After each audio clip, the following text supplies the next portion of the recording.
Bismillahirrahmanirrahim. Subhanaka la ilma lana illa ma 'allamtana innaka antal alimul hakim. Allahumma shalli wa sallim ala sayyidina Muhammad wa ala alihi wa sahbihi ajma'in. Amma ba'du.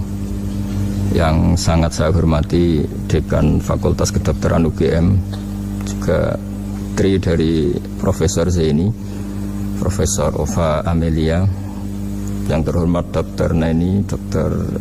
Profesor Dr. Madharina Zulia, dan semua yang hadir, termasuk teman kami Dr. Zulfikar, semua teman-teman kru, semua yang dari UGM, semua pendengar yang sangat saya hormati. Saya tidak akan cerita tentang perspektif kesehatan karena ini wilayah yang nangani kesehatan. Mereka lebih spesifik, lebih tahu. Tapi saya akan cerita tentang sejarah kurban. Tanggal 17 Juli yang lalu kami pas sowan Pak Quraish Shihab. Beliau adalah teman Profesor Zaini, abahnya Mbak Ova ketika di Al-Azhar. Ketika Profesor SMA di sana, Pak Quraish, itu Pak Zaini kakak angkatannya. Jadi dekat sekali, dan alhamdulillah kemarin Mbak Najwa juga sambung langsung sama Profesor Ova lewat adik saya, Mama itu. Dan ini itu Bufa, sangat penting ya. Jadi kalau dalam tradisi agama itu silaturahim adalah menyambung sesuatu yang seharusnya tersambung. Saya masih ingat pesanan Pak Zaini, berkali-kali beliau bilang saya, agama yang masuk negara nggak konflik itu diantaranya paling spesial itu Indonesia, karena para wali ini mendampingi kultur daerahnya tapi tidak benturan. Misalnya kalau orang Jawa dulu pakai sesajen di sawah-sawah, katanya dimakan penunggunya. Ya penunggunya sawah itu kalau dulu ya pikirannya itu makhluk gaib.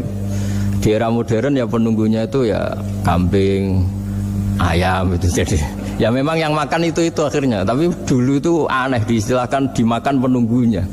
Kalimat penunggu itu apa ya gak jelas, apa dengan tanda petik, apa penunggu betul gak jelas. Wali-wali datang tidak mengkafirkan itu, tapi terus dirubah jadi sedekah ke tetangga-tangga. Jadi kultur itu nggak dilawan, tapi cukup diubah. Jadi makani demit menjadi sedekah ke tetangga. Nah cerita kurban juga seperti itu. Dulu tokoh-tokoh Quraisy, penunggu Ka'bah, itu dulu sudah ndak tauhid, sudah musyrik kalau dalam bahasa agama. Itu di mana-mana termasuk kebutuhan pokok manusia itu kalau kumpul-kumpul itu makan-makan. Itu mulai dulu. Terus korbannya itu ya pasti perempuan mulai dulu. Jadi hanya bagian masak, boleh makan nanti ngenteni luyan itu, ngenteni bekas-bekasnya.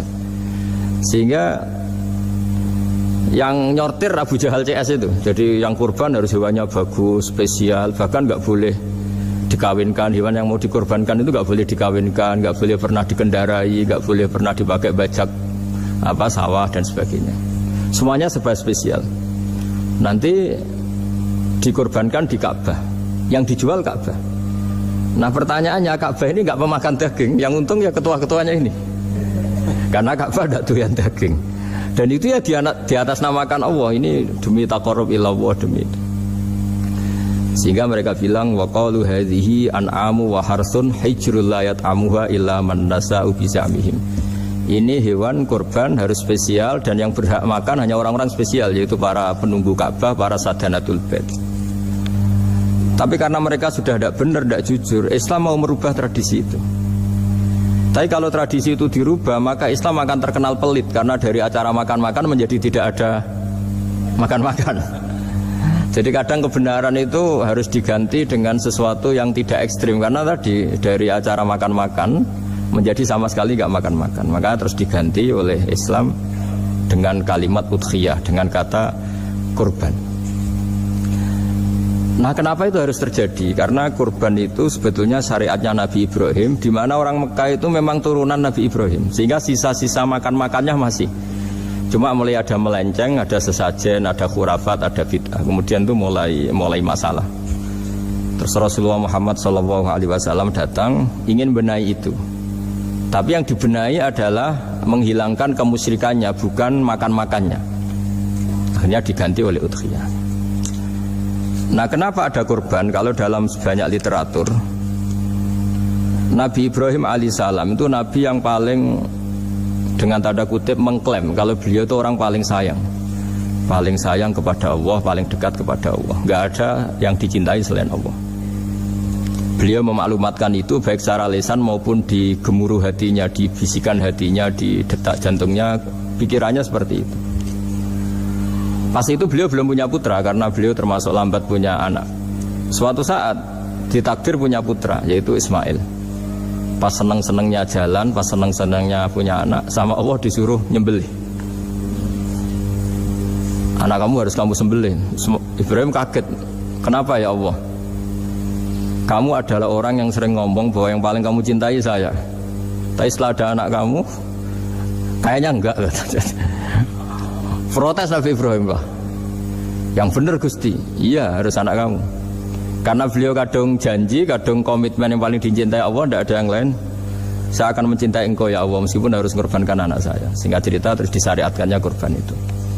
Ketika Nabi Ibrahim berkomitmen melaksanakan perintah itu, Ismail juga mau nurut, bersama Allah diganti oleh hewan kurban yang bernama kambing itu. Sehingga versi cerita itu bahwa Allah akan maklumi ketika orang mencintai Allah secara serius, bersamaan dengan itu orang juga mencintai anaknya dengan proporsi masing-masing. Itu di khazanah-khazanah yang saya baca. Versi kedua,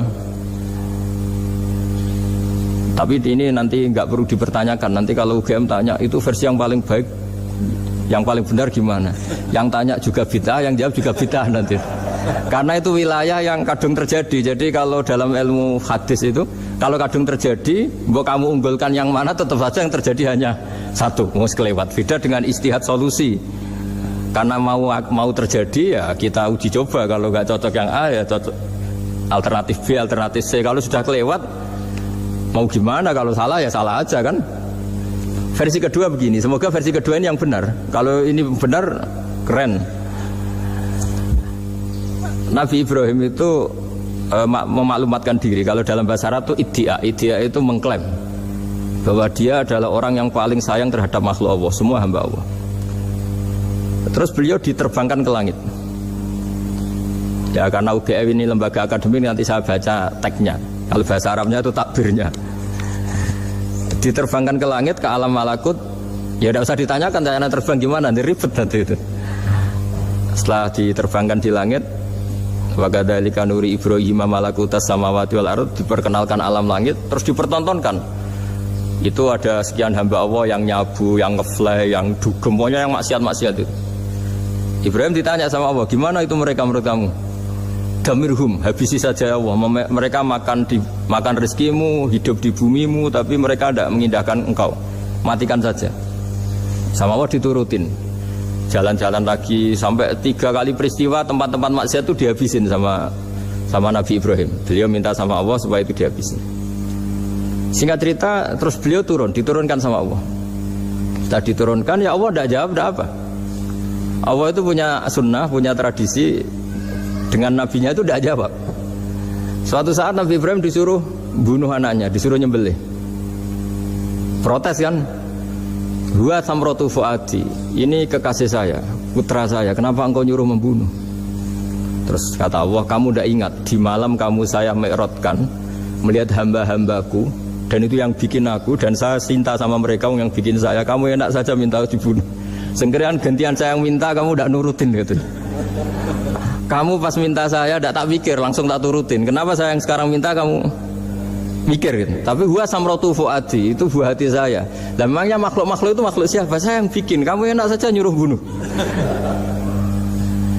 Nah semenjak itu jadi kearifan kita. Makanya Mbak Ova ini kalau guyonan di dunia kiai, kalau ada majikan bentak pembantunya yang salah meletakkan piring atau gelas, pasti cara berpikir mesti pembantunya tidak cantik. Karena kalau salah tok kok dia cantik, itu mesti mikir. Nggak bisa orang bentak orang cantik gitu. Jadi sama, misalnya saya janjian sama Gus Fikar ya. Janjian, Gus datang hari Senin gini-gini, ternyata beliau nggak datang.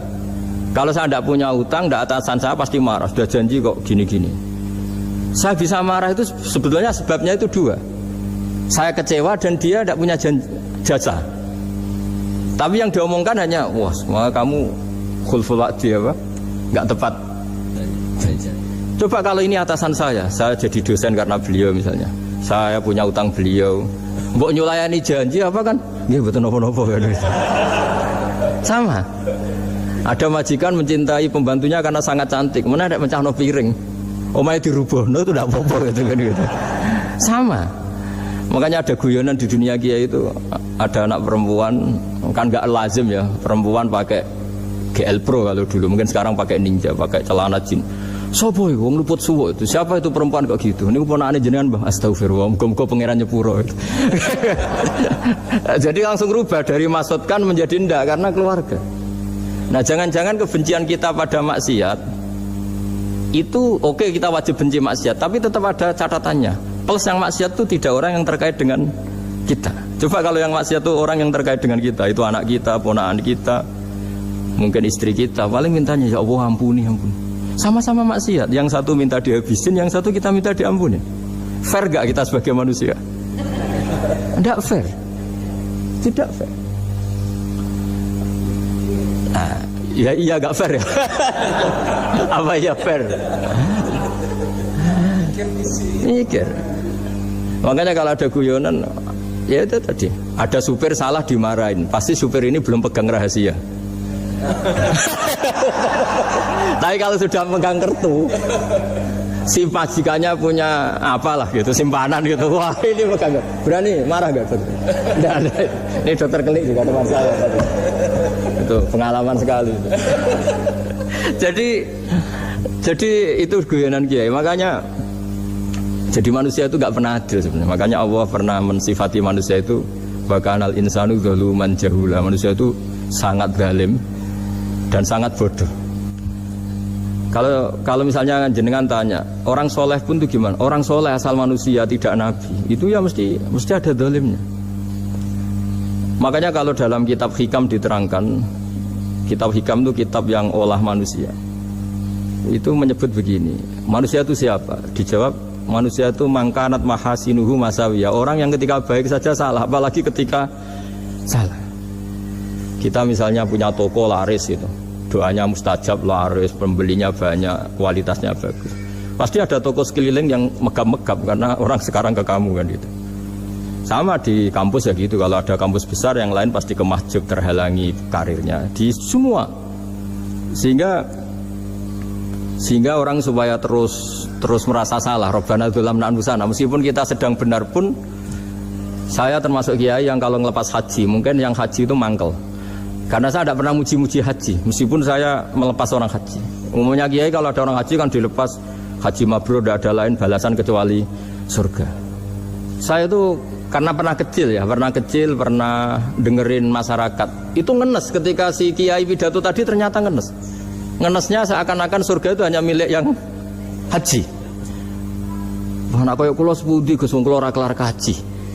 Semenjak itu setelah saya jadi kiai ya dendam juga. Akhirnya setelah saya jadi kiai kalau ngaji orang yang haji mabrur balasannya surga, orang yang fakir sabar juga surga, orang yang sering dimarahin istri juga surga. Katanya pokoknya surga terus.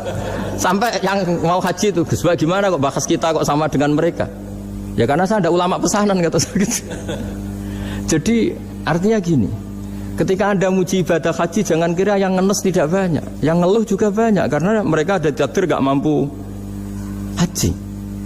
Itu hebatnya Islam. Islam juga datang dengan solusi-solusi. Misalnya Jumatan itu hajinya orang miskin, orang yang ingat Allah mulai subuh sampai matahari terbit juga sama dengan umroh.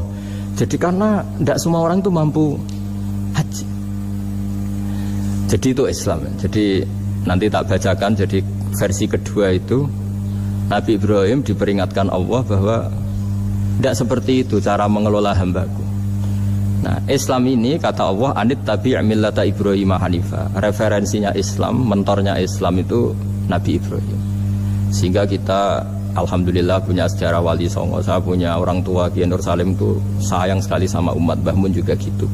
Saya sama Profesor Zaini itu sudah mulai tahun 2000, terus tiap hari ketemu juga nggak pernah kecewa. Beliau itu pernah disalahpahami, mungkin Bu Ova belum dengar ini. Pernah disalahpahami karena beliau itu tangan kanannya kan agak nggak kuat. Jadi kalau ngambil papa itu pakai tangan kiri.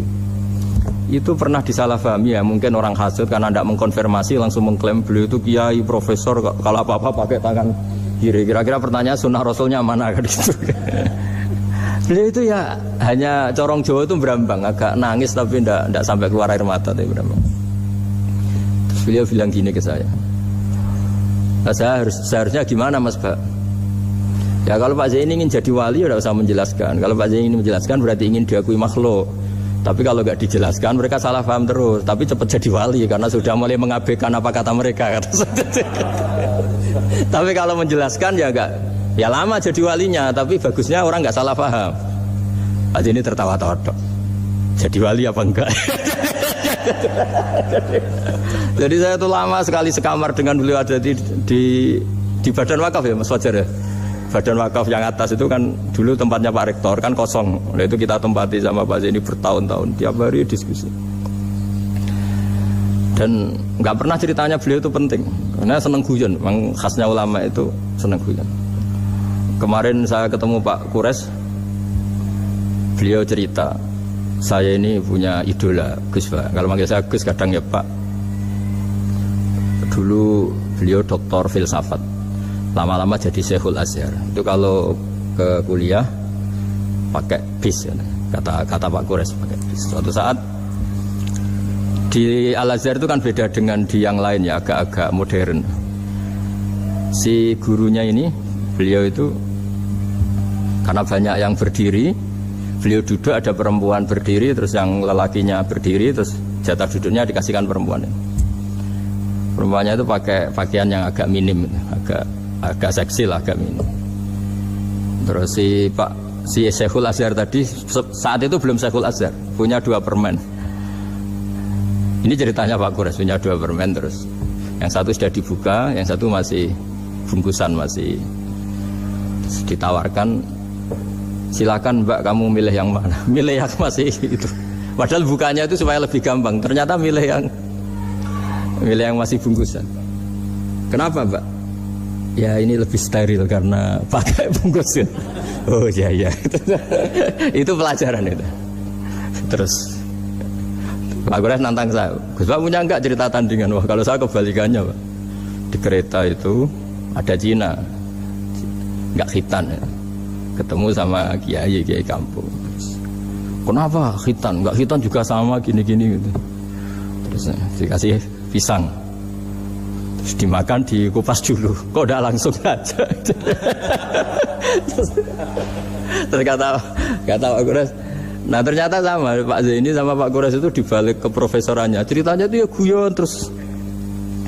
Karena memang agama ini itu kalau masalah kebenaran itu serius, tapi dibalik kebenaran ini yang perlu dicatat oleh semua yang mencintai agama ini, bahwa Allah itu tidak butuh taat kita. Dan Allah tidak akan gagal sebagai Tuhan karena maksiat kita. La tanfa'uhu ta'atuhum wa la tadurruhu maksiatuhum. Allah tidak akan ngefek ketika semua orang taat ya gak ngefek, semua orang maksiat juga gak ngefek. Karena Allah ini zat yang punya eksistensi sejati, sehingga hubungan kita dengan Allah itu tidak ngefek ke Allah, tapi ke kita sendiri.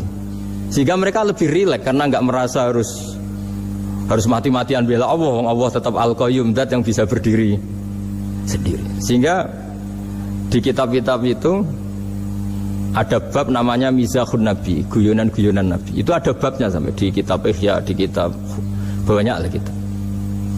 Masyhur itu suatu saat ada orang sepuh sowan ke Nabi karena sudah sepuh.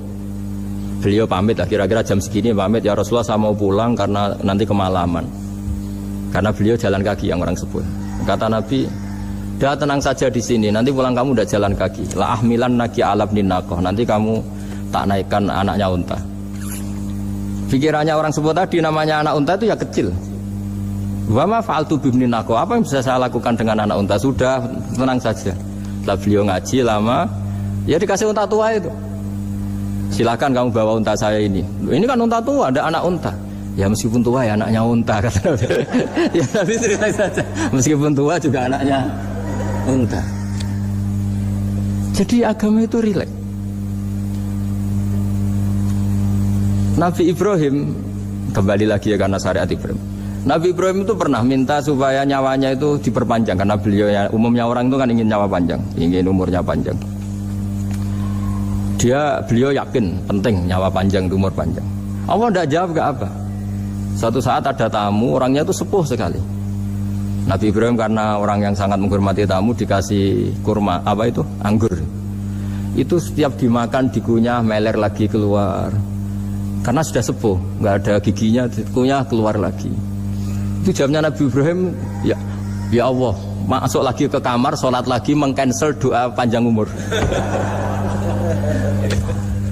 Katanya Ibrahim, oh jenengan jawab toh. Gitu. Artinya kalau ingin tua sekali ya nasib kamu kayak itu gitu. Jadi karena beliau tahu itu jawaban terus masuk kamar, oh jawab tuh Gusti jenengan, terus membatalkan doanya. Itu Nabi Ibrahim. Kalau orang sekarang enggak, dongo ngarani, ya tua ya tetap sehat, tetap wah itu itu lebih ribet itu. Iya, jadi karena doa itu kalau enggak diperjelas itu ya repot. Ini cerita supaya kita berislam itu ceria. Saya Mbah Mun itu meskipun kiai top, senengannya nggih guyon bapak saya. Tapi guyon itu ada yang wajib. Saya dulu itu janggal. Ini cerita ya, mungkin kalau di kampus-kampus umum agak asing, tapi ini cerita. Nuduh zina itu dosanya besar sekali. Saya ulang lagi, nuduh orang lain zina itu dosanya besar sekali. Disebut bab qadzaf. Saya pernah menjumpai 3 kiai besar Bu Eva, 3 kiai besar. Kiai top semua. Di majelis itu ada gosip bahwa si A itu punya selingkuhan sama Sri itu misalnya, atau dengan siapalah, dengan perempuan. Itu kalau di Arab itu senengannya pakai Salma, Laila Majnun Salma. Kalau di Jawa itu kasihan korbannya itu. Ya, tapi itu contoh saja ya. Itu si Kiai 3 tadi gak ngefek, malah tanya gini, loh apa perempuannya cantik? Wah cantik sekali Mbah. Cantiknya sampai kayak apa? Malah bicara cantiknya perempuan. Saya itu ya pertama iskal. Ini Kiai kok bakas orang apa? Cantik. Orangnya ayu ya. Setelah majelis itu bubar, yang penggosip tadi ya yang gosip ini gak kiai, yang pembisiknya ada kiai, yang gosip ini gak kiai. Cuma kiai 3 ini posisi mendengar. Tapi malah tanya cantiknya tadi. Singkat cerita setelah orang itu pulang bilang gini, Gus. Itu kalau saya bilang iya dengan gosip itu, saya ikut qadzaf, saya ikut menuduh orang lain zina. Itu dosa besar. Selain itu saya kiai, kalau saya bilang iya dianggap membenarkan. Maka untuk mengalihkan nggak bicara nuduh, jadi guyon tadi. Jadi guyonnya itu, karena kalau kita tadi bilang iya, artinya mengiyakan. Dan itu artinya qadzaf, punya dosa besar karena nuduh orang lain zina. Diperparah dia kayak besar, kan orang menjadi percaya karena yang ngomong bukan penggosip lagi, tapi ya.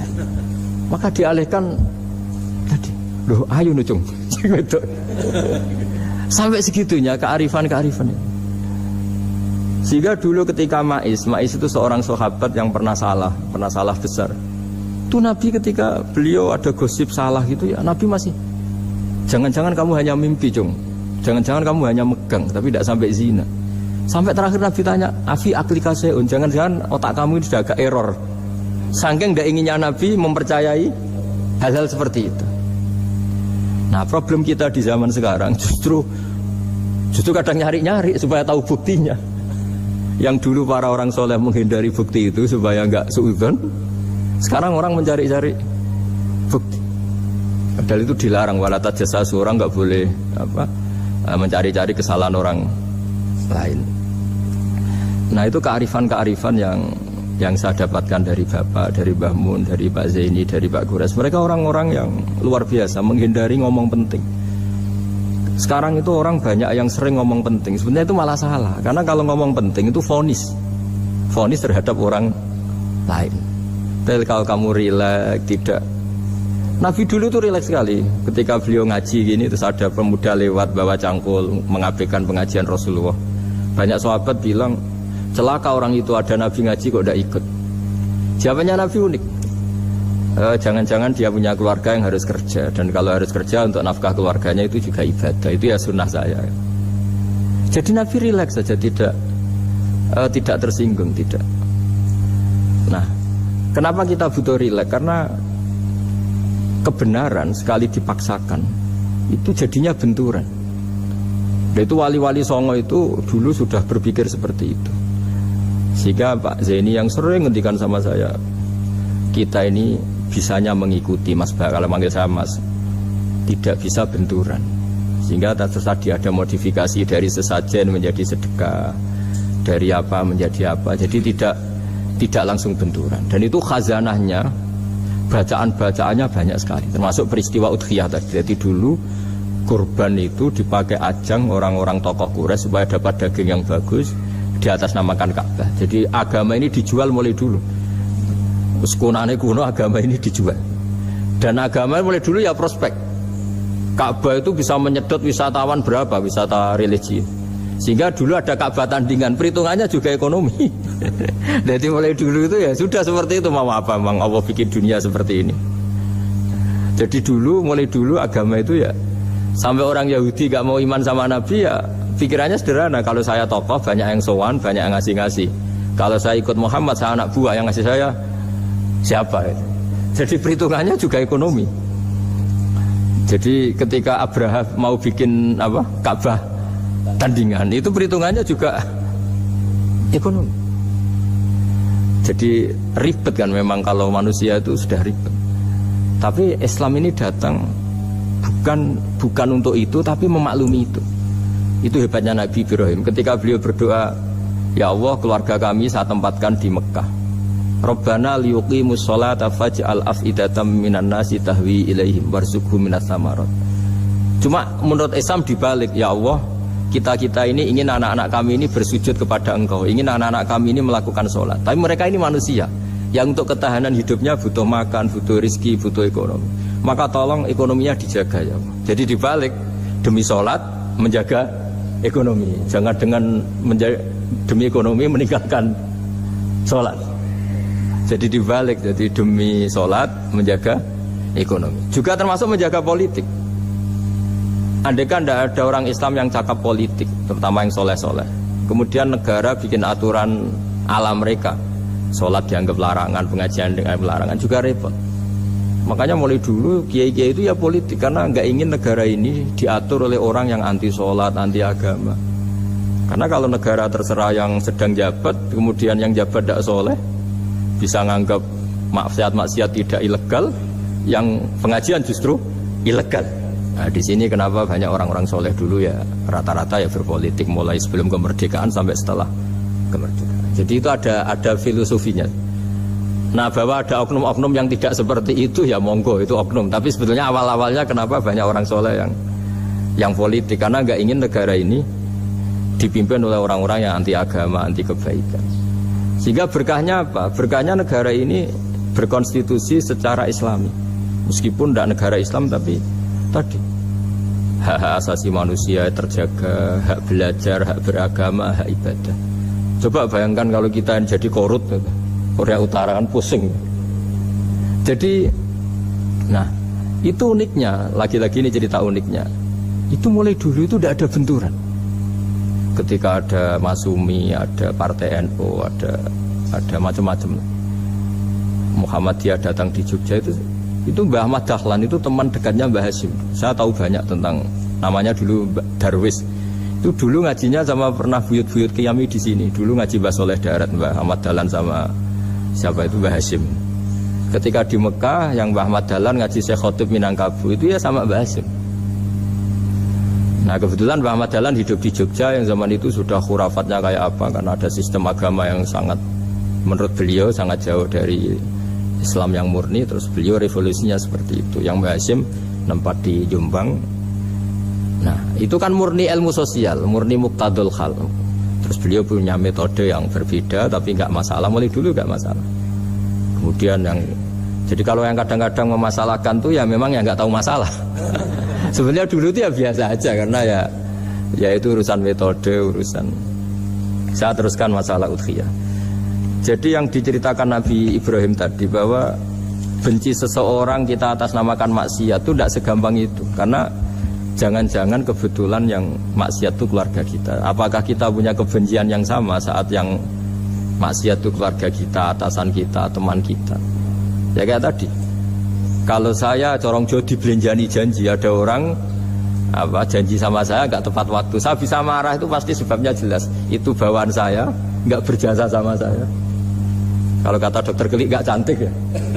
Tapi kalau itu orang yang misalnya rektornya bilang, maaf ya saya tidak bisa datang hari ini, tidak apa-apa. Pasti manut itu. Atau yang nyelain janji kiai itu, cuma ngurus itu teko itu. Ini betul apa-apa.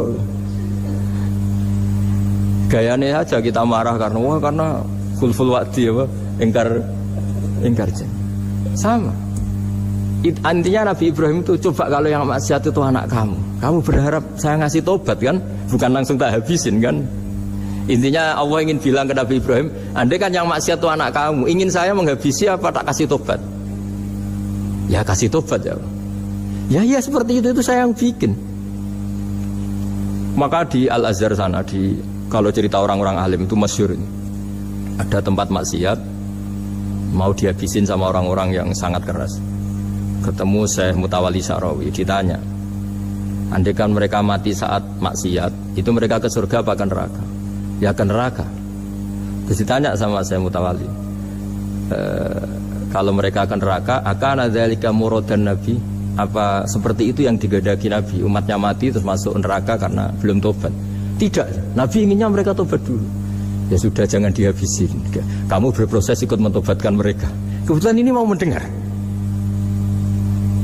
Jadi kita lunak, kita baik itu ya semuanya ingin la'allahum yarji'un, semoga mereka kembali, mereka tobat. Bukan lunak dengan arti mengakui maksiat itu satu kebaikan, itu yang bahaya.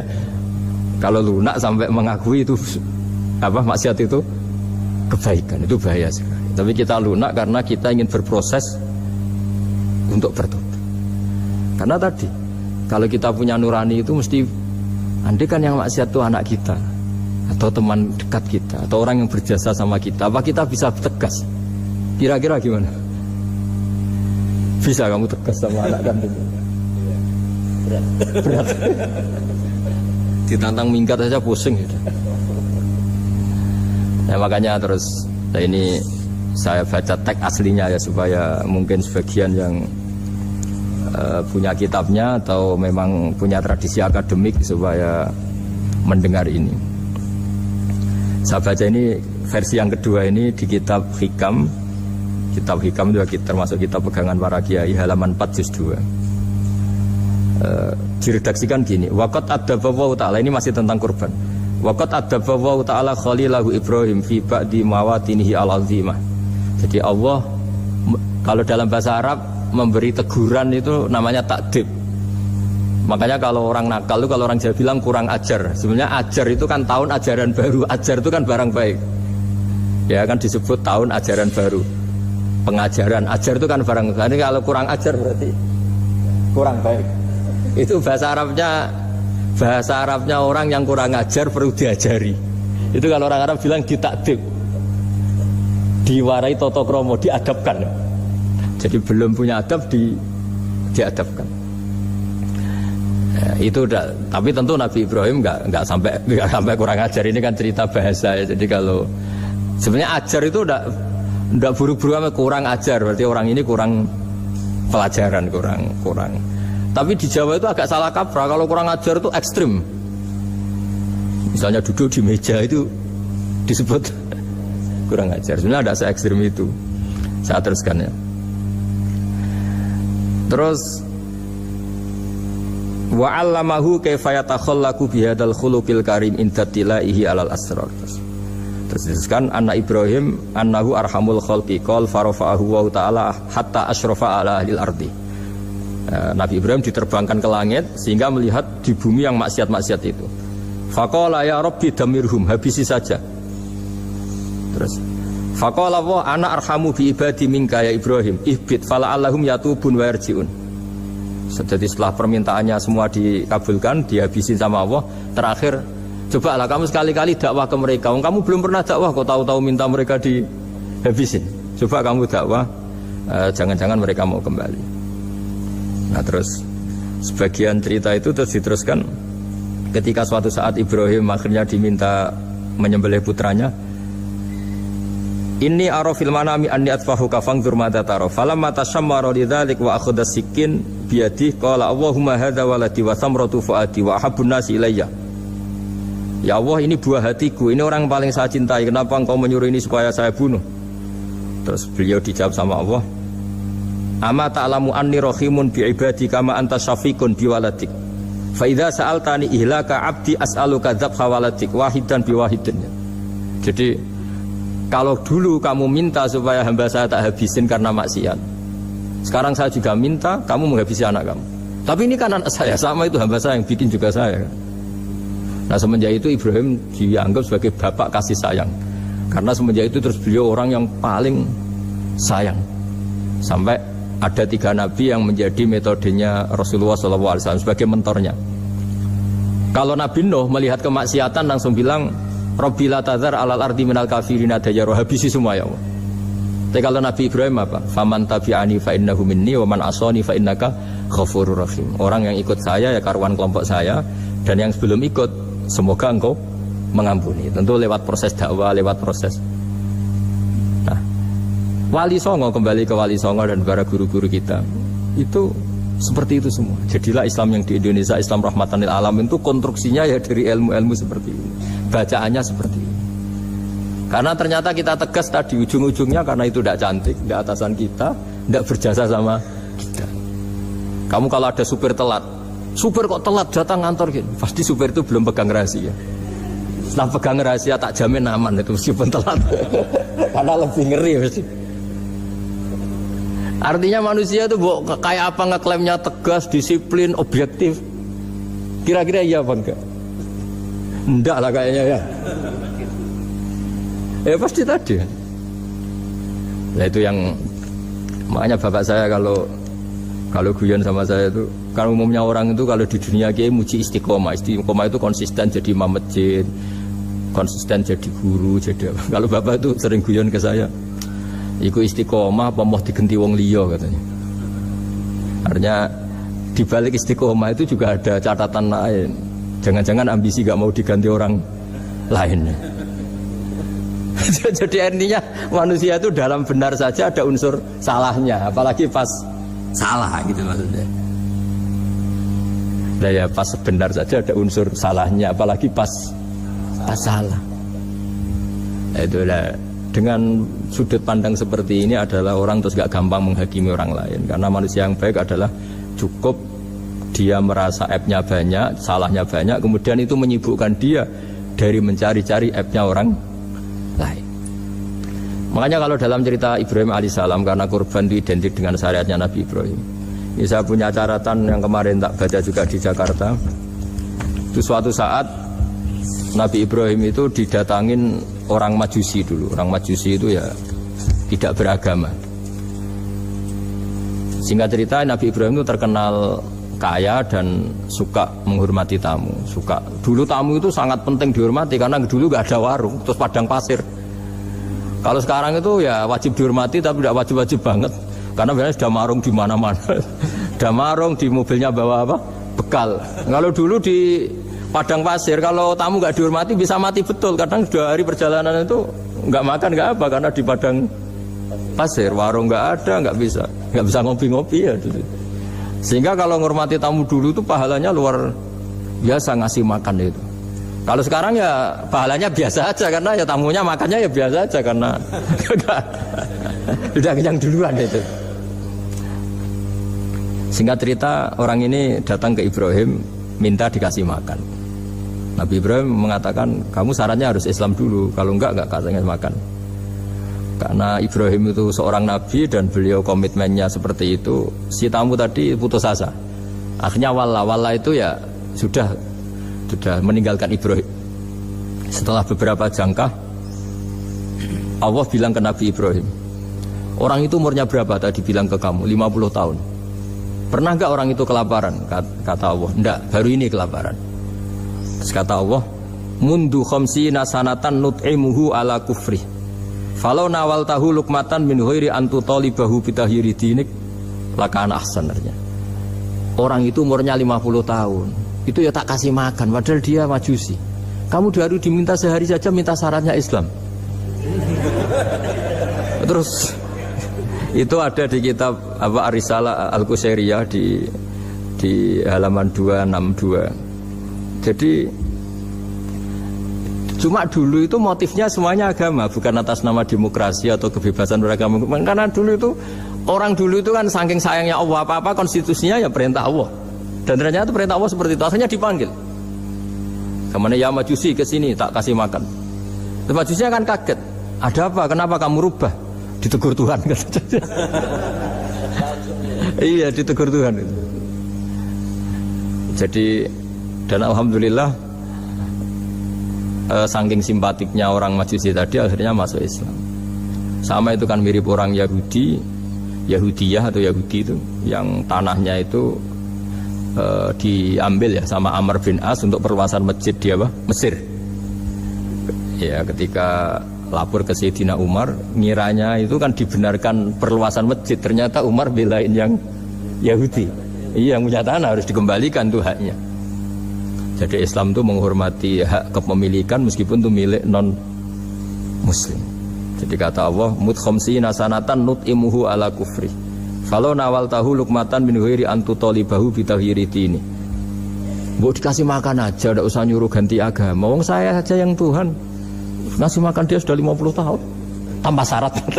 Tanpa syarat.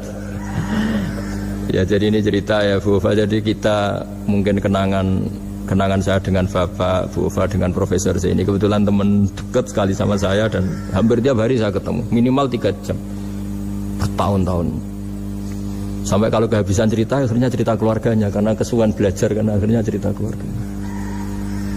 Maksud saya tadi ini saya cerita ini barang baik ketika beliau pernah ditahan karena aktivis dulu itu pas mau lahirnya Bu Ufa terus beliau berdoa mati-matian delalah dibebaskan. Beliau sempat nunggui kelahirannya Bu Ufa ini terus dinamai Aufa Amalia. Itu kalau dalam bahasa Arab itu Aufa itu Allah memenuhi apa yang saya angen-angen.